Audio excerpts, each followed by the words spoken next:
Hi, we're here at Vectors 2019, Orlando, Florida, and I'm speaking with Marc Haskelson from the Compliancy Group. Marc, thanks for joining me. No, thank you for having us. We appreciate it. So, we're a good part of the way through the first day here. Any impressions at the outset? Well, absolutely great run event. I spent a lot of time on the road, and it's really nice when you come to an event where things are organized and the AVs got their act together, great food. So we're looking forward to this being a very successful event for us.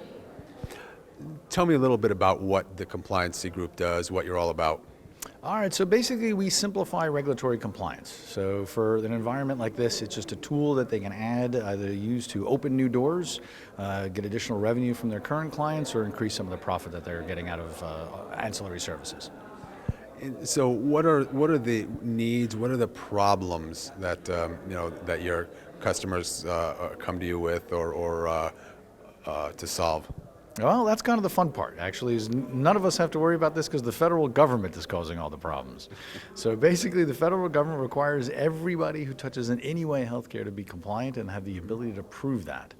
So what happens is a lot of organizations are grappling with that. They end up either not engaging in an opportunity that they would have, not taking on clients, or they're just looking for additional revenue streams. So either way, we jump in there, and the way we look at it is we simplify compliance so these people can confidently focus on their business and gaining more revenue.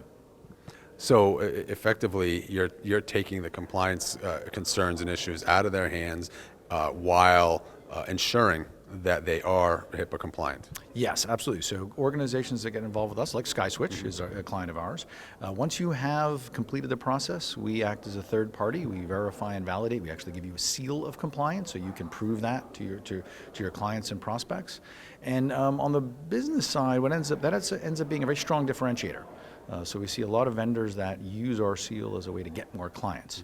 Other than that, like I said, the government is, it used to be people would be like, I don't really have to worry about this. Enforcement is up by about 400%. We're up to $800 million in fines this year alone. So this is a great, it's an opportunity for both telecom and or the MSPs that do telecom and security services to really solve bigger problems for their clients. Because their clients are definitely grappling with this, and they're hungry for somebody to come and make it go away. Is the opportunity, aside from the fines, is the opportunity as great as it is for you because people don't want to deal with compliance, or because they simply don't know how to? I tell you, that's a great question, but I'm going to go in two directions on you. One is they don't know how to. Most people want to do this, but they view it as an expensive and complicated thing. So our technology was really around simplifying it and making it very cost effective. So it's a good opportunity for someone to provide a service and make value added income off it. But the real interesting thing is for both vendors and for what would be, let's say, traditional doctors' offices, where we see people using this very differently than what we expected, is to use it to do things like HIPAA compliant marketing. The world of what is how patients engage with their clients, and healthcare, just to give you a sense, is 26% of the U.S. economy. Mm-hmm. Okay, so most organizations, it is often half of their business, especially in the SMB sector. But being able to help people do HIPAA compliant marketing, it has a lot to do with the tech as far as messaging technologies. The telecom itself is an important part of that. So it's really a gift that kind of keeps on giving on both ways. You got the regulatory acts enforcing it, help you justify your services, and then you have your clients now have a better tool to market to their clients. So we're seeing just so many new technologies emerge that are helping in some way simplify or operationalize healthcare operations. That's got to be increasing business opportunities for you. Oh, absolutely. Because what's happening is the demand for a patient who acts more like a consumer, right? A lot of people, we think of patients, you have to go to your doctor. You don't. Now you have a lot of choice, right? And because it's a big part of the economy, patients are demanding things like messaging, okay, or being able to change their appointments, billing online. So the importance of additional technology being used by this market is becoming a very important differentiator.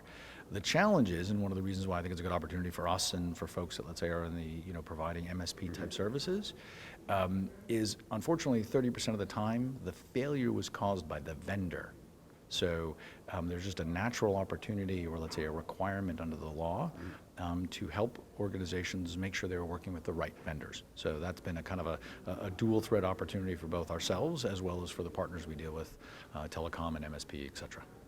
So the way I understand it is effectively anybody end to end who touches that healthcare information in any way, shape, or form has to be compliant. Yep, and what's even more surprising is a lot of people don't presume that they touch it, but for example, your lawyer and accountant, right? Often, for the accounting, within the QuickBooks fees they get, there's PHI.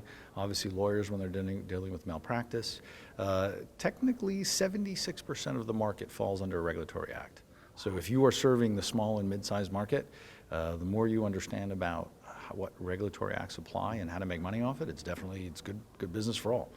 And in the end, one of the things that we try to say is, it's not satisfying the law for the sake of the law. Really, at the end of the day, most regulatory acts, what they're really telling you is, if you take a look at your business every year, your strengths and weaknesses in security, administrative, and privacy, the fixing of those issues makes you more profitable. Okay, so organizations that are compliant and secure usually run about 15% more profitable than their peers. So it's actually a way to make your clients more money, and that usually helps sell services. So how did you actually get started in this business of compliance as a service business? Total accident. I specialized a lot. Most of my career was in payment processing, specifically continuity and subscription billing tech, which falls very much under banking laws. But what we figured out was more by accident. We saw some opportunities to create software to solve the scale problems that most people had, right? Most organizations say, I can't get big enough because I can't hire enough people. So the original attempt was software to streamline a process. What we didn't expect was that the indirect would be all of this additional benefit for the partners we work with. So it started out as just a simple, hey, we have the software to help consultants be a little more effective, turned into this industry standard that allows the actual end users to make more money. So that's how we started, and I originally, actually, the whole reason I did it was I didn't want to travel anymore. Now I travel all the time, unfortunately. Well, that worked out a little differently than you had hoped, and I hope that just because we're talking about healthcare doesn't mean we have to be compliant. Yes, well, actually, not you and I, but SkySwitch and Compliancy, you both have to be compliant, and I can vouch for SkySwitch. You guys are absolutely compliant. And which then brings me, why work with SkySwitch, and are there particular kinds of companies, particular verticals in particular, that you're really focused on? So I think any business will let's say, have greater income and greater profitability if they specialize. So choose your specialization. So healthcare, without a doubt, because of its size and scale and the complexity of it, is a great vertical to chase. So I highly recommend it. It's not so much whether you love healthcare, it's, hey, pick something, specialize on it, use it to differentiate yourself. Because if you're not, you're going to get beaten by somebody else who took the time to do so. So I think a lot of it has to do with that kind of focus, and just makes you more lucrative. Well, thank you much for joining me, and enjoy the rest of your week here at Vectors 2019. All right. Thank you very much. Thank you for having me.